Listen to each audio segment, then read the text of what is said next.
Bitootessa 24 guyyaa ministeerri muummee Dr. Abiy Ahmed aangoo itti qabatan yoo ta'u waggaa torbaffaan isaa magaalota Oromiyaa adda addaa keessatti kabajamaa jira. Waggoonni 6 darban bara hooggansa isaanii jalatti kutaaleen hawaasaa kan badhaadhinaa fi qananiitu ture jedhu. Kutaaleen hawaasaa kaan ammoo nagaa dhabuu, beelaa fi rakkina keessa bahuu dubbatu. Magaalaa Shaggar Laga Xaafoo irraa kan dubbisne obbo Addisuu Asaffaa akka lakkoofsa Itoophiyaa bitootessa 24 guyyaan Dr. Abiy aangoo itti qabatan guyyaa biyya keenya ifti dhufte jedhee namana jedhu. Waggoota 6 bara hooggansa isaanii kanatti jijjiirama mul'atuuf lakkaa'amutu dhufe. Kanarra kabajuuf baanes kanaafidha. Hidhi Laga Abbayyaa sabaaf sablammoonni biyya keenyaa paartii tokkoo fi mootummaa tokko ta'aniiru. Magaalli Shaggaruu bu'aa isaati jedhan. Jiraattonni naannawaa magaalaa Finfinnee sababa adda addaatiin buqqa'aa turan hundeeffama magaalaa Shaggariin buqqaatiin raafanii carraa misoomaa argachuu jalqabuun bu'aa waggaa 6 kanaati jedhu. Asaffaa Ayyaanaa ammoo jiraataa godina Horroo Guduruu Wallagga aanaa Amuruuti. Waggoonni 6 darban bara ajjeechaan buqqaatii fi rakkinni nutti wal fure jechuun haala naannoo isaanii keessaa dhufe yaadatu. Rakkoo hamaa keessa dabarsaa jirra.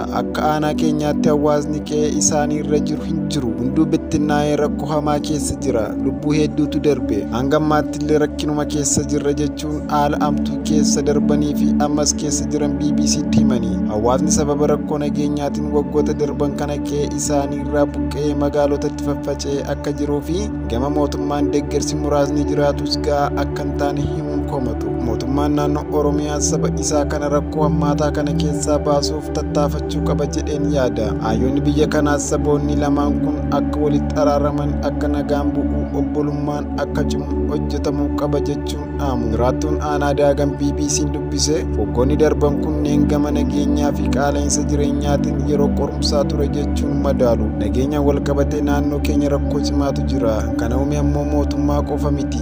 Amma garuu xiqqoo fooyyee jira. Rakkoon cimaan amma nu mudachaa jiru rakkoo qaala'insa jireenyaati jedhan. Magaalaa Ambootti hiriira deeggarsaa bahame irratti kan hirmaatan barsiisaa Guddataa Dirbaaba ammoo bitootessa 24 guyyaan ministeerri muummee Dr. Abiy Ahmed aangoo itti qabatan kun guyyaa dhamaatii qabsootiif bu'aan itti dhufe waan ta'eef kabajna jedhu. Guyyaan kun guyyaa ifni uummata Oromoof ba'edha. Gammachuu guddaadhaan kabajna. Jijjiiramni kun jijjiirama xiiqiiti. Isaan xiiqiidhaan jijjiirama amansiisaa ta'e fidanii jiru.